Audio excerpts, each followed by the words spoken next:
Mr. Buffett, how can I make $30 billion? Start young. Charlie's always said that the big thing about it is we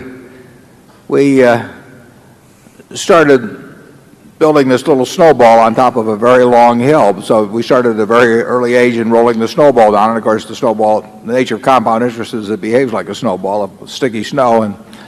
And the trick is to have a very long hill, which means either starting very young or living to be very old. I would do it exactly the same way if I were doing it in the investment world. I mean, if I were getting out of school today and I had $10,000 to invest, I'd start with the A's. I would start going right through companies, and I probably would focus on smaller companies because I would be working with smaller sums, and there's more chance that something is overlooked in that arena. And as Charlie has said earlier, it won't be like doing that in 1951 when you could leaf through and find all kinds of things that just leapt off the page at you. But that's the only way to do it. I mean, you have to buy businesses or little pieces of businesses called stocks, and you have to buy them at attractive prices, and you have to buy them you have to buy into good businesses. And that advice will be the same 100 years from now in terms of investing. That's what it's all about. Well, if you're interested in business, I definitely think you ought to learn all the accounting you can by the time you're in your early 20s.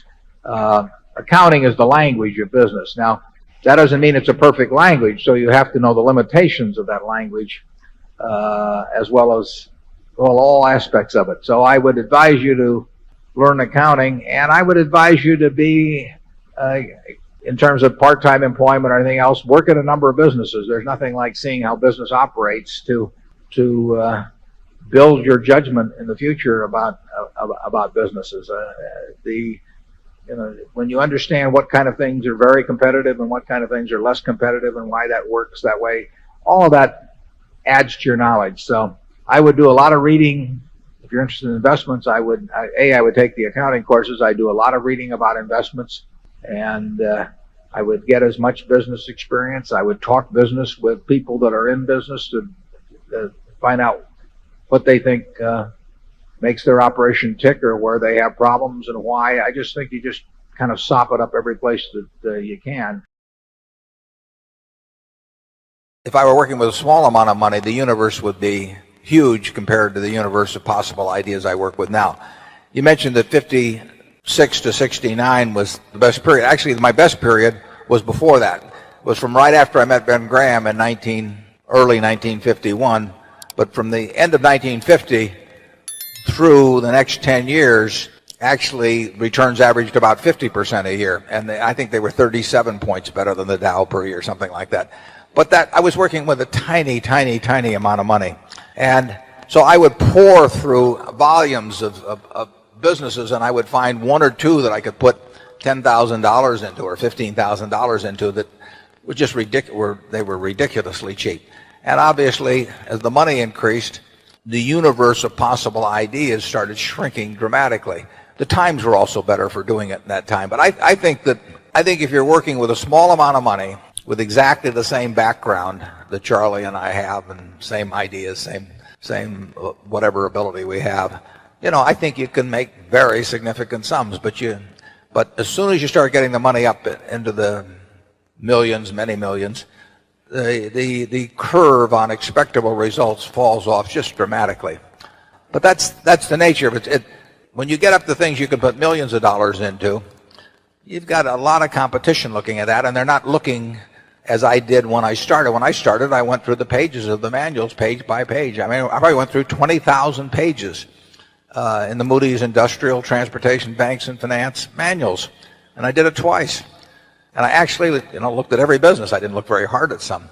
Well, that's not a practical way to invest tens or hundreds of millions of dollars. So I would say if you're working with a small sum of money and you're really interested in the business and willing to do the work, you will find something. If you were, there's no question about it in my mind. You will find some things that promise very large returns compared to what we will be able to deliver with large sums of money.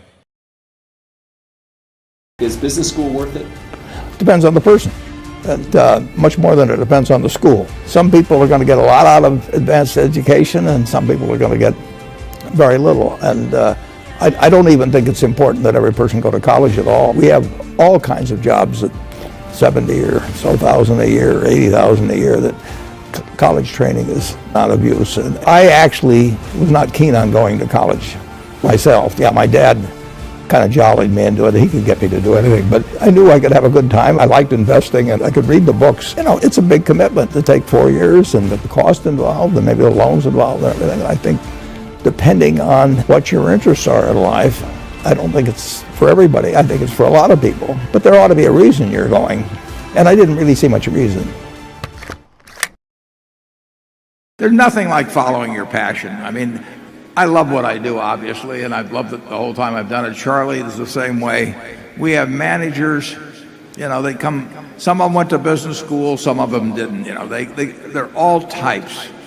But the common factor in them is they love what they do, you know, and you've got to find that in life, and some people are very lucky in finding it very early. I was dumb luck that my father happened to be in the securities business, so when I would go to his office, there were a lot of books to read, and I got entranced with that. But, you know, if he'd been in some other occupation, I think I would have read those books eventually, but it would have been a lot later. So if you find something that turns you on, my guess is you're going to do very well in it. And the beauty of it is, in a sense, there's not that much competition. I mean, there are not a lot of people out there that are going to be running faster than you in the race that you elect to get into. And if you haven't found it yet, you may well have found it, but if you haven't found it yet, you've got to keep looking. And we've got 70 plus managers, you know, some of them didn't. We had one guy that didn't go to high school even, didn't he, Charlie? Oh, yeah. He quit in fourth grade, I think. Yeah. Well, Mrs. B never went to school a day in her life, you know, and when you go out to the Furniture Mart, I hope you go out this evening, we expect to set a record today in sales, what you are looking at on those 78 acres, you know, is the largest home furnishing store, about 400 million of sales, largest store in the United States, and it comes from $500 of capital paid in by a woman that never went to school a day in her life and couldn't read or write. You know, I mean, she loved what she was doing, and you know, I tell the story. This is a true story. When she was well into her 90s, she invited me over to her house for dinner. That was very unusual. Had a very nice house, 6 or 7 blocks away from the store. And I went into the house, and the sofa, the chairs, the lamp, the dining room table, they all had little green price tags hanging down at them. It made her feel at home. And I said to her, Mrs. B, you are my kind of woman, yeah? Forget Sophia Loren and all the rest. I mean, this is my kind of woman. She loved it, you know, and she loved it all her life, and just think of what that produced. I mean, it's incredible.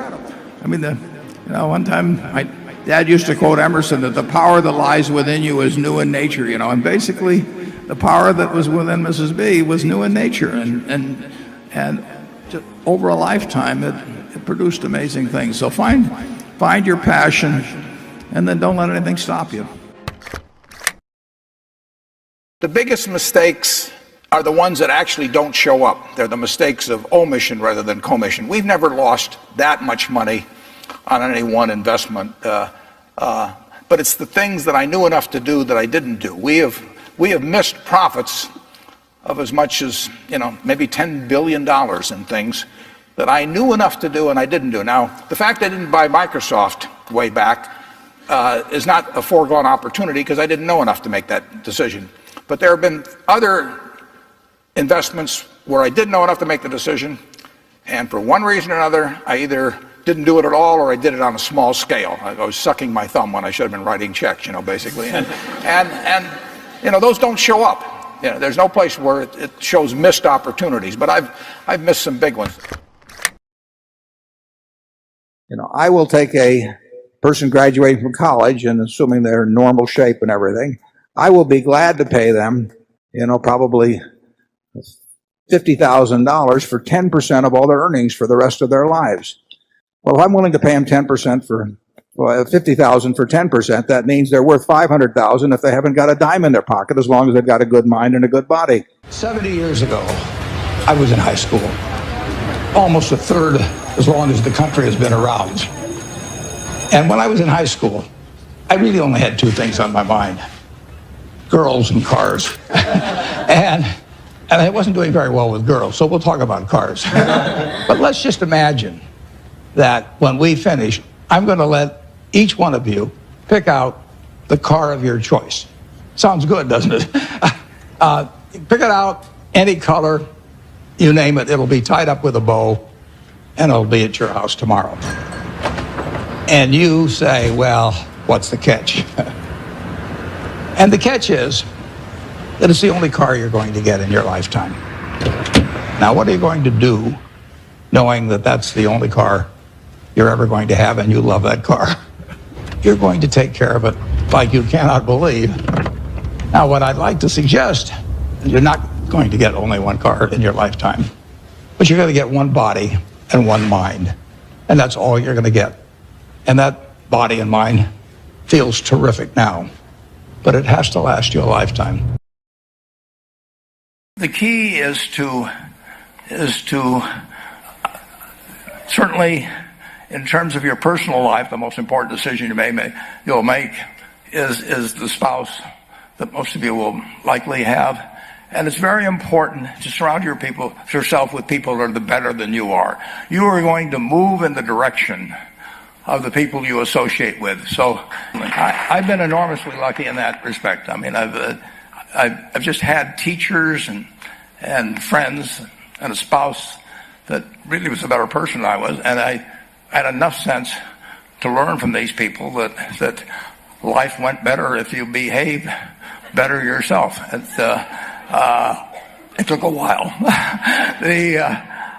So I advise you to seek out, as your partner in business, your partner in life, whatever it may be, look for the people that actually are examples to you, rather than somebody that you think you need to straighten out yourself. And simple rules like that: delighting customers, working through other people, associating with people that will cause you to move in a better path than you might otherwise have. They will take you so far in life that it's hard to believe.